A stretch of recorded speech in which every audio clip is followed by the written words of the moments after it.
United States President Donald Trump's tariffs have remained one of the most debated topics on the global stage. Trump had made the decision to impose tariffs of 25% on Canada and Mexico, while setting tariffs ranging from 10% to 60% on China.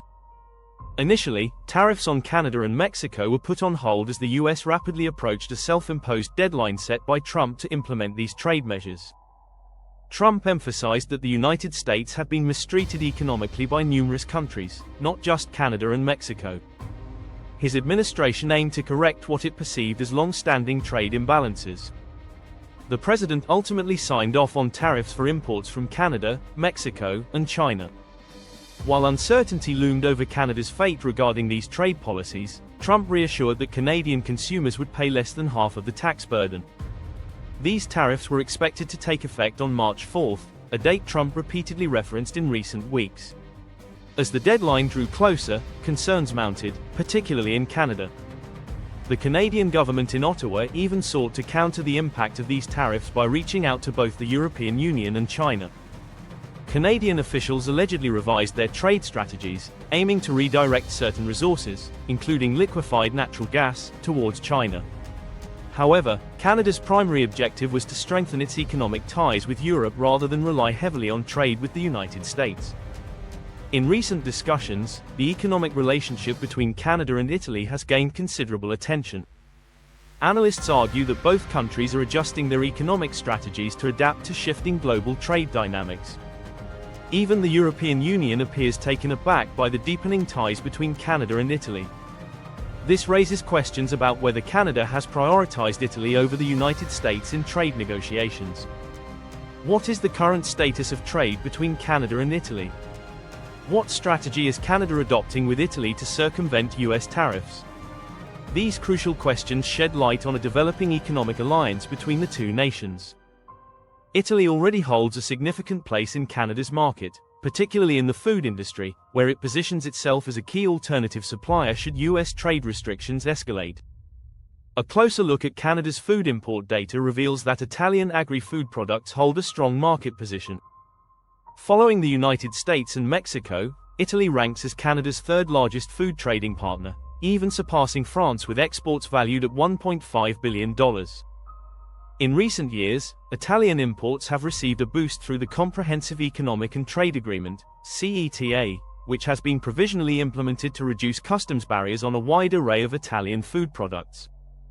If trade tensions between Canada and the US worsen, Italy's presence in the Canadian food sector could strengthen further. Canada may seek to diversify its supply sources to reduce dependency on the US, making Italian goods even more attractive.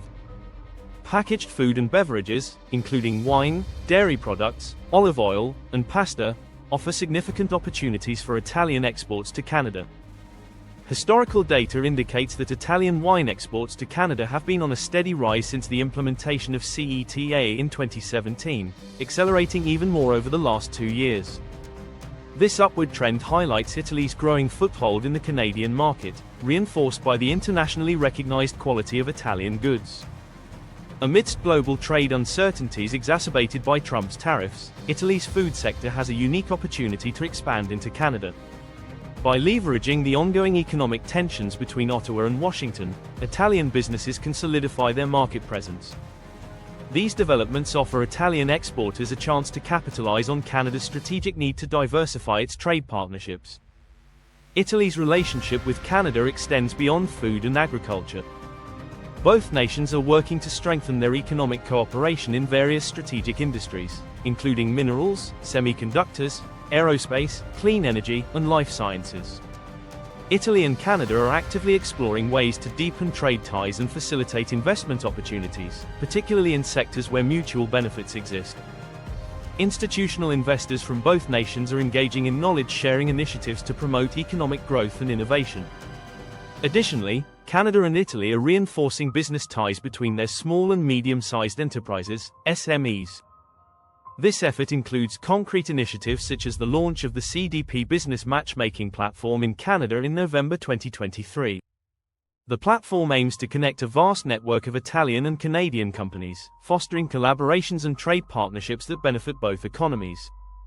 Beyond bilateral trade, Italy and Canada have also committed to supporting sustainable economic development on a broader scale. Both countries actively seek joint opportunities to promote the United Nations Sustainable Development Goals, SDGs, particularly in Africa. This involves initiatives aimed at strengthening sustainable food systems, improving healthcare access, and advancing clean energy projects across the continent. The collaboration is consistent with Italy's Mattei Plan for Africa, which emphasizes economic development, energy security, and infrastructure investments in African nations. Security cooperation is another area where Italy and Canada have been aligning closely. Both nations collaborate on cybersecurity, counter-terrorism, and organized crime prevention through agreements such as the Memorandum of Understanding between the Italian Ministry of the Interior and the Royal Canadian Mounted Police. Italy and Canada are also engaged in joint efforts within international organizations like Interpol and Europol to combat transnational crime. Energy remains a crucial component of the Italy-Canada partnership. Both countries are heavily invested in developing clean and renewable energy technologies to meet climate goals and enhance energy security. They are actively working together through global initiatives such as the Powering Past Coal Alliance, aiming to phase out coal-powered energy generation by the early 2030s. Additionally, Italy is considering joining the Alliance for Sustainable Critical Minerals, further expanding its role in renewable energy cooperation with Canada. Hydrogen energy is emerging as a pivotal area of collaboration. Italy and Canada are supporting the signing of a Memorandum of Understanding between their respective hydrogen associations, focusing on advancing hydrogen energy and fuel cell technologies. Sustainable fuels, including biofuels, are also part of the broader strategy to decarbonize heavy industries, aviation, and maritime transport. Looking ahead, Italy and Canada continue to explore opportunities to expand their economic and strategic collaboration. The deepening of these ties suggests that Canada may increasingly shift its trade focus towards Europe, reducing reliance on the United States. If current trends persist, Italy could become one of Canada's most significant trade partners in the coming years, providing an alternative to the economic uncertainties posed by US tariffs. Ultimately, the evolving Canada-Italy relationship represents a potential turning point in global trade, demonstrating how nations can adapt to shifting economic landscapes. As these two countries forge a closer bond, they may pave the way for new trade alliances that reshape international commerce in the years to come. Italy's latest diplomatic maneuver has sent shockwaves through the European Union and beyond. The unexpected shift in alliances, replacing the United States with Canada as a primary strategic and economic partner, has left world leaders scrambling for answers. Even the EU, often accustomed to political turbulence among its member states, was caught off guard by the sheer boldness of Italy's decision. But perhaps no one was more taken aback than former US President Donald Trump, who had once envisioned a Europe that aligned with his America First agenda. Now, as Italy takes a different path, the global balance of power is subtly but significantly shifting.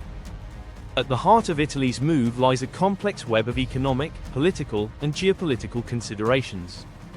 Traditionally, Italy has maintained strong ties with the United States, benefiting from its position as a key NATO member and a strategic ally in European affairs. However, tensions between Italy and Washington have been simmering in recent years, particularly over trade policies, defense commitments, and ideological differences. Trump's leadership during his presidency saw a shift in transatlantic relations, with his administration frequently clashing with European leaders over trade tariffs, military spending, and diplomatic priorities. While Italy tried to maintain a working relationship with the US, there was growing unease about being sidelined in Washington's broader foreign policy strategy. Italy's pivot to Canada is not just a reaction to past tensions but also a reflection of its evolving priorities. Canada, under Prime Minister Justin Trudeau, has positioned itself as a stable and cooperative partner within the international community, offering an alternative to the unpredictability that has characterized US foreign policy in recent years. Unlike Washington's often confrontational approach to trade agreements, Canada has taken a more diplomatic and multilateral stance, making it an attractive partner for Italy, which is seeking to diversify its economic relationships. Economically, this shift is significant. Italy is one of the largest economies in the European Union, with a diverse industrial base, a strong manufacturing sector, and deep-rooted connections to global markets. By forging stronger ties with Canada, Italy aims to tap into the North American market without being overly reliant on the US. This move is particularly relevant given the ongoing trade disputes between the EU and the US, where tariffs and protectionist measures have created uncertainty for European businesses. In contrast, Canada's participation in trade agreements like the Comprehensive Economic and Trade Agreement, CETA, with the EU provides Italy with a more predictable and beneficial framework for economic cooperation. For Trump, who has long championed an America First policy, Italy's decision represents a symbolic rebuke. Throughout his political career, Trump has emphasized the importance of strong bilateral ties with European nations, but always on terms favorable to the US. His administration's approach to international relations often involved renegotiating trade deals, pressuring NATO allies to increase their defense spending, and taking a tough stance on immigration policies. Italy's recent move suggests that such tactics may have backfired, pushing traditional allies to seek alternatives rather than reinforcing their commitment to Washington. The European Union's reaction to Italy's decision has been mixed. While some member states see it as a pragmatic move that aligns with broader EU efforts to diversify economic partnerships, others are concerned about the potential implications for transatlantic relations. The EU has historically worked closely with the US on security and economic issues, and any shift away from that partnership could have ripple effects across the continent. Moreover, Italy's move raises questions about the future of European unity. If one major EU nation is willing to realign its priorities so drastically, could others follow suit? In many ways, this shift reflects a broader trend of nations re-evaluating their alliances in an era of geopolitical uncertainty. The world is no longer defined by rigid Cold War-era blocs but by a complex network of relationships that are constantly evolving based on economic interests, political ideologies, and strategic considerations. Italy's decision to prioritize Canada over the US is a clear example of how countries are adapting to new realities, seeking stability and mutual benefit rather than relying on historical alliances alone. Critics of this move argue that Italy may be taking a gamble. While Canada offers economic opportunities, it does not have the same global influence as the US, particularly in matters of defense and security. Italy's NATO commitments still tie it to Washington, and any major shift away from the US could lead to diplomatic friction in the future. Additionally, while Canada's economy is strong, it is still closely tied to the US, meaning that any economic downturn in America could have indirect effects on Italy's new partnership with Canada. Supporters, however, see this as a bold and forward-thinking strategy. Italy is positioning itself as a leader within Europe, demonstrating its ability to make independent decisions that serve its national interests. By strengthening its ties with Canada, Italy is also sending a message to Washington that it will not be pressured into economic or political decisions that do not align with its own priorities. This newfound assertiveness could set a precedent for other European nations, encouraging them to pursue more diversified international relationships. Trump's reaction to this development has been one of disbelief and frustration. Throughout his political career, he has prided himself on being able to negotiate favorable deals and maintain strong relationships with key allies. Seeing Italy, a historically close partner, choose Canada over the US is a direct challenge to his approach. Whether he responds with public criticism, diplomatic pressure, or a push for renewed engagement with Italy remains to be seen. However, one thing is clear: Italy's move has disrupted expectations, proving that in today's global landscape, alliances are never set in stone. As the dust settles, the world will be watching to see how this new partnership unfolds. Will Italy's bet on Canada pay off, leading to stronger economic ties and a more balanced international relationship? Or will the long-standing influence of the US prove too difficult to replace? Regardless of the outcome, Italy's decision marks a significant moment in global politics, one that underscores the shifting dynamics of power, influence, and strategic alliances in the modern era.